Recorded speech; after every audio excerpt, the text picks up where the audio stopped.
കാരുണ്യവാനും കരുണാവാരിധിയുമായ ദൈവത്തിൻ്റെ നാമത്തിൽ സർവസ്തുതികളും സർവേശ്വരൻ അർപ്പിച്ചുകൊണ്ട് സ്നേഹം നിറഞ്ഞ സഹോദരി സഹോദരങ്ങൾ, എവിടെയോ വായിച്ച ഒരു കുട്ടിക്കഥ ആമുഖമായി ഉദ്ധരിച്ചുകൊണ്ട് വിഷയത്തിലേക്ക് കിടക്കുവാനാണ് ഞാൻ ഉദ്ദേശിക്കുന്നത്. അസാധാരണമായ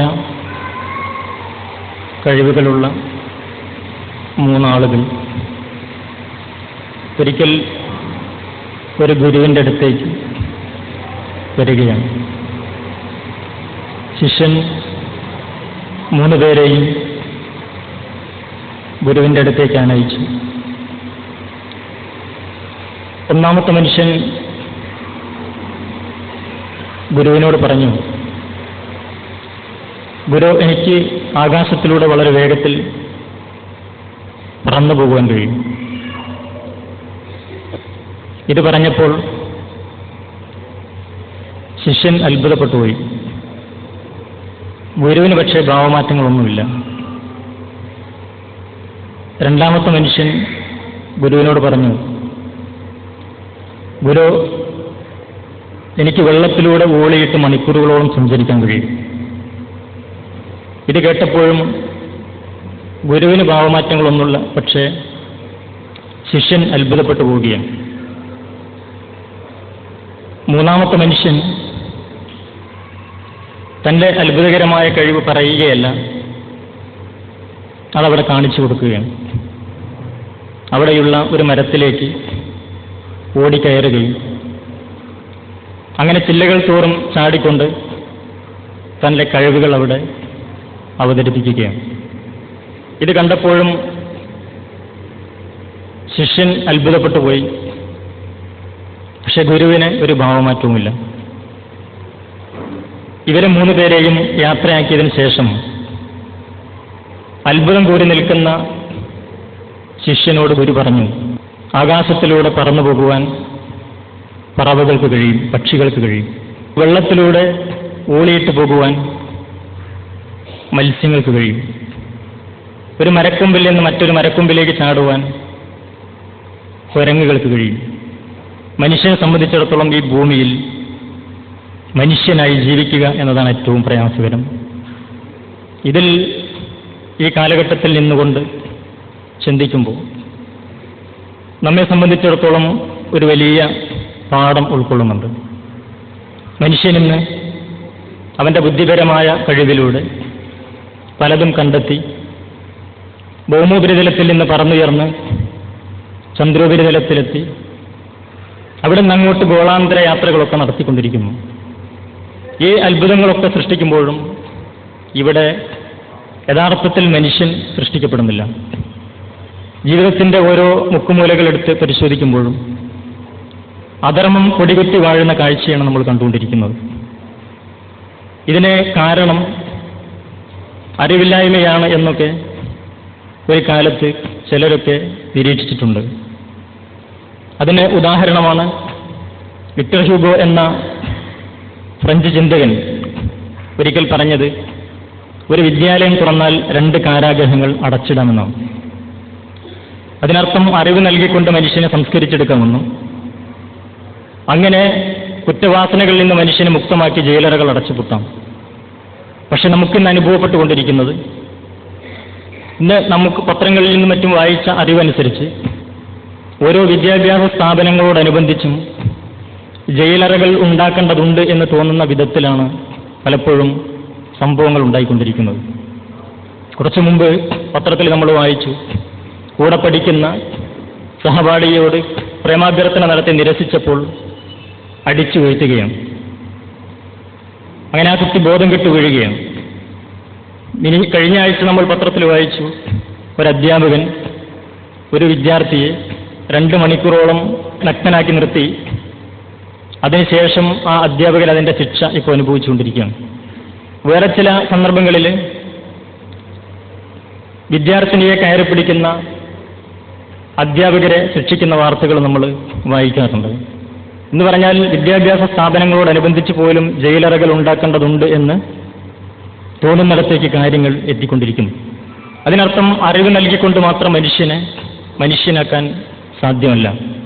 അതുകൊണ്ടായിരിക്കാം ആറ്റം ബോംബ് വിസ്ഫോടനത്തിൻ്റെ ദുരന്തം വിശകലനം ചെയ്തുകൊണ്ട് ആൽബർട്ട് ഐൻസ്റ്റീൻ എന്ന ശാസ്ത്രജ്ഞൻ അദ്ദേഹം പറഞ്ഞത്, വിശ്വാസമില്ലാത്ത വിജ്ഞാനം വികലാംഗനാണ്.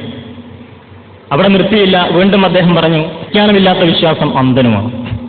അപ്പം ആദ്യം പറഞ്ഞത് വിശ്വാസമില്ലാത്ത വിജ്ഞാനം വികലാംഗനാണ്.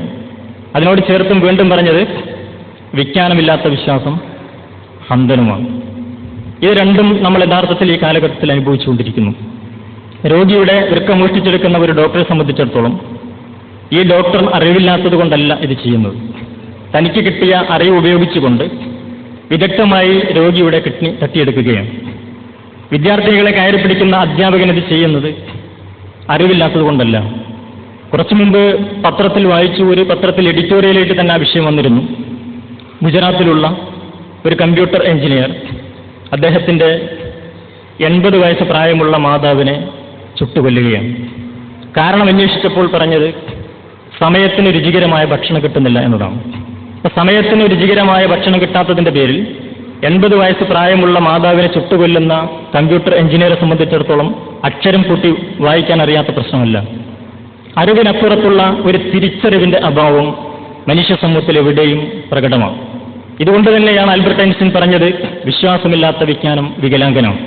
അപ്പോൾ വിജ്ഞാനം യഥാർത്ഥത്തിൽ തന്നെ പൂർണ്ണമാകണമെങ്കിൽ അതിൽ ഒരു വിശ്വാസത്തിൻ്റെ ചേരുവ അനിവാര്യമാണ്. എന്നാൽ കേവല വിശ്വാസം കൊണ്ടും മനുഷ്യ സമൂഹത്തെ സംസ്കരിച്ചെടുക്കാൻ സാധ്യമല്ല എന്നതിൻ്റെ ഒരുപാട് ഉദാഹരണങ്ങൾ നമ്മളുടെ മുമ്പിൽ നമ്മളിപ്പോൾ അനുഭവിച്ചുകൊണ്ടിരിക്കുകയാണ്. ഏതായാലും ഇതുമായി ബന്ധപ്പെട്ടുകൊണ്ട് 14 നൂറ്റാണ്ടുകൾക്ക് മുമ്പ് ദൈവം പ്രവാചകനിലൂടെ മനുഷ്യ സമൂഹത്തെ അറിയിച്ച ചില യാഥാർത്ഥ്യങ്ങളുണ്ട്.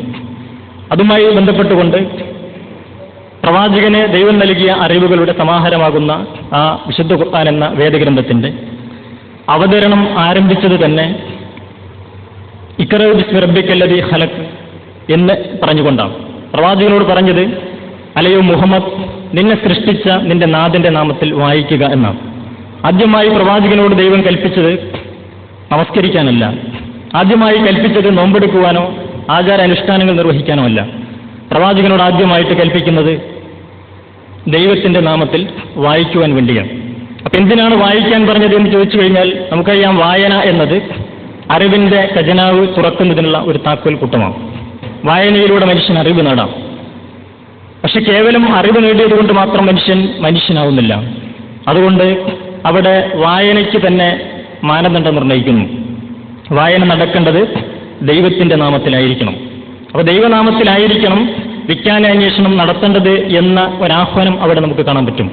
ഈ അർത്ഥത്തിൽ വേദങ്ങളിൽ നിന്നും മറ്റും ചില ഉദ്ധരണികൾ വെച്ചുകൊണ്ട് കാര്യങ്ങൾ അവതരിപ്പിക്കുമ്പോൾ ഒരു മതമൗലികവാദി എന്ന നിലയ്ക്ക് തെറ്റിദ്ധരിക്കുമോ എന്ന ആശങ്കയുണ്ട്.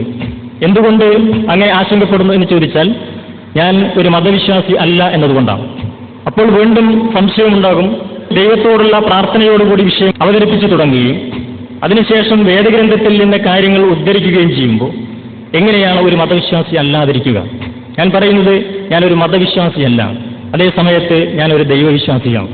മതവിശ്വാസം എന്ന് പറയുന്നതും ദൈവവിശ്വാസം എന്ന് പറയുന്നതും ഒന്നല്ല. ഒരു ദൈവവിശ്വാസിയെ സംബന്ധിച്ച് മതവിശ്വാസി ആവണമെന്നില്ല. ഒരു മതവിശ്വാസിക്ക് ദൈവവിശ്വാസമില്ലാതെയും മതവിശ്വാസിയാവാം. എന്ന് മാത്രമല്ല, ആ മതങ്ങൾ യഥാർത്ഥത്തിൽ സൃഷ്ടിച്ചുകൊണ്ടിരിക്കുന്ന പ്രശ്നങ്ങൾ, അതും നേരത്തെ പറഞ്ഞ വിജ്ഞാനമില്ലാത്ത വിശ്വാസം അന്ധനുമാണ് എന്നതിൻ്റെ വിശകലനത്തിൽ നമുക്കത് ഒന്ന് വിശകലനം ചെയ്ത് നോക്കിയാൽ നമുക്ക് ബോധ്യപ്പെടും.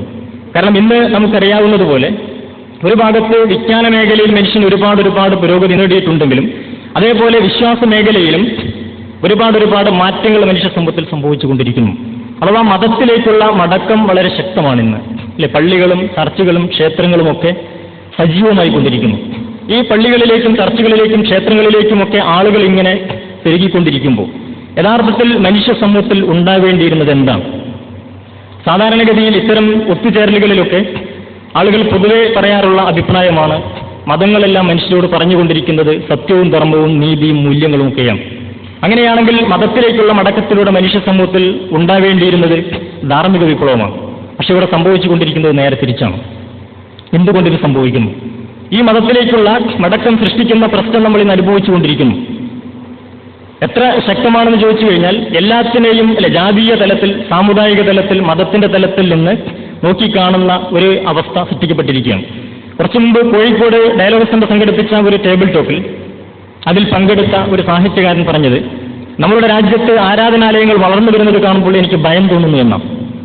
ആരാധനാലയങ്ങൾ വളർന്നു വരുന്നത് കാണുമ്പോൾ എനിക്ക് ഭയം തോന്നുന്നു എന്ന് അദ്ദേഹത്തെ കൊണ്ട് പറയിപ്പിച്ചത് എന്താണ്? നമുക്കറിയാം, ആരാധനാലയങ്ങളെക്കുറിച്ച് നമുക്കൊരു കാഴ്ചപ്പാടുണ്ട്. അത് മനുഷ്യന്റെ ആത്മീയ സംസ്കരണത്തിലുള്ള പവിത്ര കേന്ദ്രങ്ങൾ എന്ന നിലയ്ക്കാണ് പൊതുവെ ആരാധനാലയങ്ങൾ നമ്മൾ കാണുന്നത്. പക്ഷേ ഈ ആരാധനാലയങ്ങൾ ഒരു വിഭാഗത്തിൻ്റേത് മറ്റൊരു വിഭാഗത്തിന് ഭയം സൃഷ്ടിക്കുന്നു എന്ന ഒരവസ്ഥ